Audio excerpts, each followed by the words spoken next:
I got the call Sunday, January 27th, 11:30 a.m. My dad died. I knew it was coming.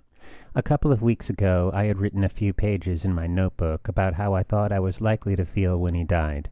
I reread them after I got the call and realized very quickly that I didn't have any idea of what I had been talking about. I don't know if this happens to everyone, but when I looked in the mirror for the first time, I almost didn't recognize myself. I went to look out the window and was almost surprised that the world outside still appeared to be functioning as normal. I couldn't figure out if it was a comfort or if I resented it. My dad and I were certainly not close in the conventional sense. When I was a kid, we hardly ever talked. He was always wrapped up in doing his physics in the kitchen, and you could usually walk right past him and out the door without him looking up. I should mention that I don't have any anger about this. He was a shepherd boy in Turkey when he was little, and both of his parents were dead by the time he was 12, so it's not like he had a role model in parenting. It doesn't matter if this is the way it should have been or not. This is the way it was, and that's that. I think it's normal, especially for a boy, to try to emulate your father in some way.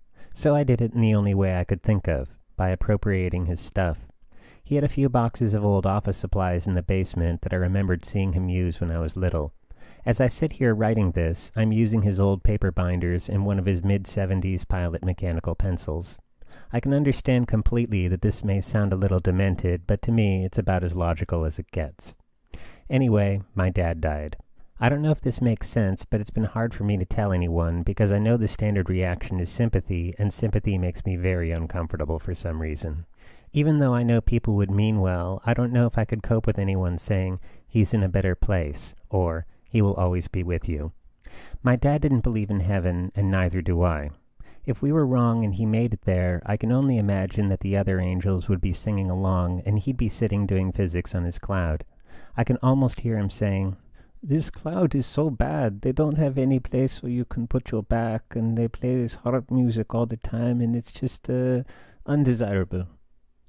Something I'm noticing about mourning.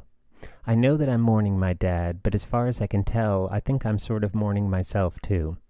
There's a certain perception of yourself that you have when your parents are alive that simply does not exist anymore once they're gone. I'm mourning that I'm not going to be able to look at myself quite in the same way again. I feel like I should say something else to end this, but I don't think there's anything else to say. So be it.